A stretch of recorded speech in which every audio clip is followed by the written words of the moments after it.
Dorothy. Dear Penthouse Forum, I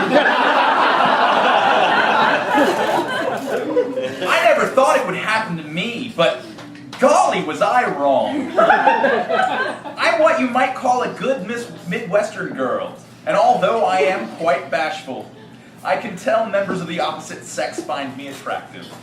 Recently, I was caught up in a great big howling tornado and dropped into a magical world where I met a wizard and killed 2 witches.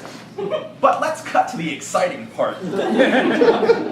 It was my last night in this strange land, and I was staying in the sweetest little green room in the world with a soft, comfortable bed that had sheets of green silk and a green velvet counterpane. I was bathing in a lovely green fountain, singing a song to my dear terrier Toto, when there was a knock at the door. I opened it, and in the hall stood my friend, who all call Doug, an ambulatory scarecrow, endowed with the power of speech.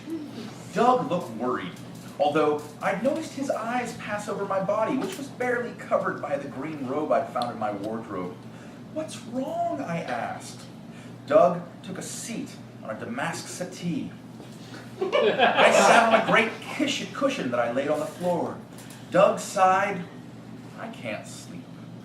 "Neither can I replied. "I'm so nervous about seeing the wizard." "I need a brain," said Doug.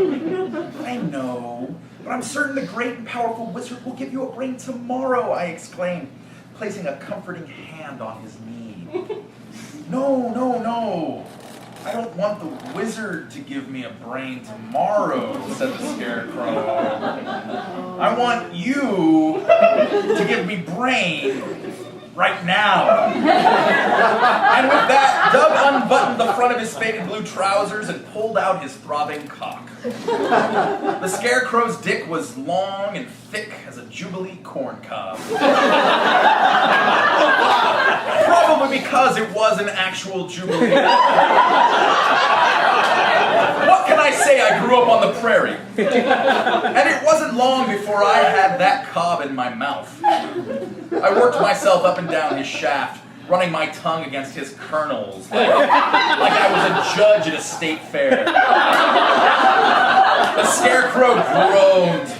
"Oh, you sure do know how to suck a dick," he said. "Are you sure you're not a member of the Lollipop Guild?" Before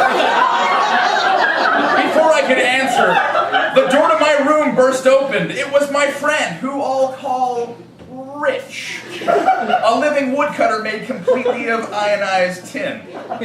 He held his heavy axe ready in his hands. "I heard a strange noise," said Rich. "Is anything..." "Oh." His axe clattered to the floor. "If I had only had the heart," said the Tin Man, "it would be breaking." The scarecrow let out a satisfied snort. "Oh, come on, you old rust bucket," he said. "There's enough to go around." Well, I declare, before I knew it, I was lying on bed, the Tin Woodsman kissing my ruby red lips, and then began to stroke and suck my nipples, while the scarecrow licked my pussy. Between long laps of his tongue, he looked up and smiled. "I love Kansas cunt," he said. The tough sackcloth of his face rubbed rough against my white thighs, and soon I lost myself to the pleasure of his caresses. Soon the scarecrow was fucking me, while the Tin Man stood astride me, his silver rod in his left hand. "It's beautiful," I marveled. "The wicked witch stole my heart, but she never touched my dick." "I can see." "I need to be inside you," he croaked longingly, so I opened my mouth to let him in, but he shook his head. "No, not like that." "But," I said, "I've never..." He grinned and revealed a little metal canister in his right palm. "Oil can?" The Tin Man smeared grease ass on my ass. And before I knew it, I had my face in a green silk pillow, fucked by both of them at the same time. Hay flew around the room. The Tin Man creaked with every thrust. I was in ecstasy, moaning and chanting and filled. Before long, I was screaming, coming. It was like seeing color for the first time. Just then, the door to the room burst open. It was my friend. Let's call him Fabrizio. A talking lion who wears ribbons in his mane. Oh, I heard screaming, he said. Is something... Oh. Come inside and shut the door, I cooed. The lion smiled and obliged. Having handled 2 men, I figured I could easily take a third. Or at least 2 men and a big cat. The lion purred as I stroked his neck and curled a lock of his fur around my finger. But Fabrizio, well, he lacked nerve. His tail and his cock dangled limp between his legs. It's not your fault, he said. It's probably just a side effect from the poppy field earlier. You know, I heard that if you walk through a poppy field, it can really mess with your, the scarecrow snickered. I guess I'll just go and I'll get some shut-eye, said the lion. I should be well rested for the wizard tomorrow.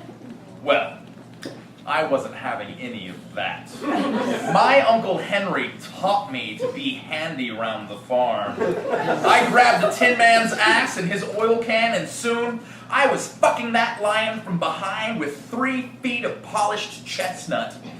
As I pulled his mane, he howled in delight. Soon all 4 of us were back on the bed. We fucked all night as the stars shone emerald outside of my window.